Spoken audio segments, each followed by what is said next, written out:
BJP में भीतर घात है बहाना, योगी की कुर्सी पर है निशाना। क्या यूपी में होने जा रहा बड़ा बदलाव? क्या केजरीवाल की बात होगी सच साबित? उत्तर प्रदेश में मिली हार को बीजेपी के लिए गले से नीचे उतारना मुश्किल होता जा रहा है। उत्तर प्रदेश में मिली हार के बाद समीक्षा बैठकें भी हुई हैं और यूपी बीजेपी अध्यक्ष भूपेंद्र चौधरी ने राष्ट्रीय अध्यक्ष जेपी नड्डा से मिलकर उन्हें रिपोर्ट भी सौंप दी है। हार के बाद अयोध्या में महंत राजू दास और डीएम नीतीश कुमार के बीच भिड़ंत भी हो गई है।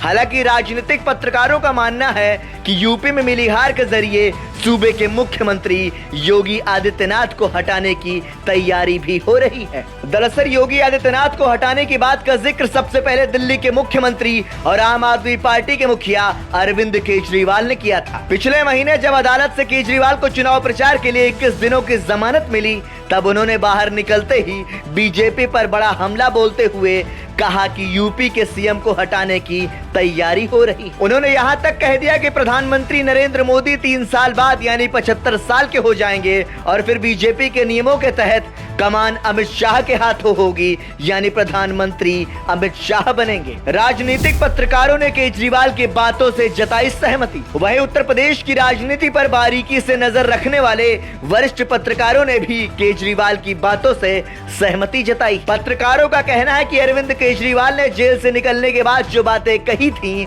अब बिल्कुल वैसा ही देखने को मिल रहा है कि योगी आदित्यनाथ को साफ कर दिया जाए और अमित शाह की नियुक्ति 2 साल बाद होगी या 1.5 साल बाद होगी। उसके बाद नरेंद्र मोदी रिटायर हो जाएंगे। पत्रकारों का कहना है कि मोदी को दिल्ली की कुर्सी पर ऐसा प्रधानमंत्री चाहिए जो बिल्कुल उनके कहने पर काम करे, उनका ख्याल रखे और उन्हें कोई दिक्कत ना पहुंचाए। खैर, ये सब बातें अभी भविष्य के गर्भ में हैं। जैसे जैसे घटनाक्रम होता रहेगा वैसे वैसे हमें मालूम चलेगा कि अरविंद केजरीवाल ने जो कहा था वो सही साबित हो रहा है या नहीं। बीजेपी के सरकार चलाने के तरीके का परिणाम है अंतर्कलह। वरिष्ठ पत्रकारों के मुताबिक उत्तर प्रदेश की तरह महाराष्ट्र, झारखंड और राजस्थान जैसे राज्यों में भी बीजेपी के बीच अंतर्कलह देखने को मिल रही है। बीजेपी ने पिछले 10 सालों में जिस तरह से सरकारें चलाई हैं, उसका कोई ना कोई दुष्परिणाम तो निकलना ही था।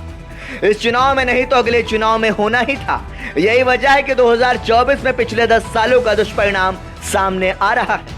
हालांकि उत्तर प्रदेश में जो समीक्षा चल रही है, उनमें से लखनऊ और वाराणसी सीटों को बाहर क्यों रखा गया, ये सवाल आज भी मुफीद नजर आता है। खैर, ये बातें चलते चलते कही जा रही हैं कि इन दोनों सीटों पर टॉप सीक्रेट समीक्षा होगी।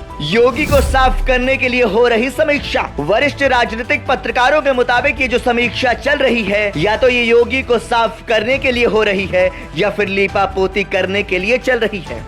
कोशिश हो रही है कि जितना योगी पर आंच आ सके आ जाए। अगर ऐसा नहीं होता है तो पूरे मामले की लीपापोती कर दी जाएगी। उसके बाद जब विधानसभा चुनाव आएगा तो नए सिरे से शक्ति संतुलन को देखेंगे। हालांकि अगर योगी को अभी नहीं हटा पाएंगे तो आगे चुनाव के समय हटाएंगे। इसकी वजह यह है कि योगी आदित्यनाथ इकलौते ऐसे सीएम हैं जो पीएमओ के निर्देशों का अपने मन मुताबिक पालन करते हैं। और योगी ने संघ प्रमुख मोहन भागवत से भी पिछले दिनों पर्दे के पीछे मुलाकात भी की है। खैर, इन बातों में कितनी सच्चाई रहती है ये तो आगे आने वाला वक्त ही तय करेगा। हाँ, इतना जरूर तय है कि उत्तर प्रदेश की सियासत में बड़े बदलाव के संकेत जरूर मिल रहे हैं। ब्यूरो रिपोर्ट, संदेश वाहक।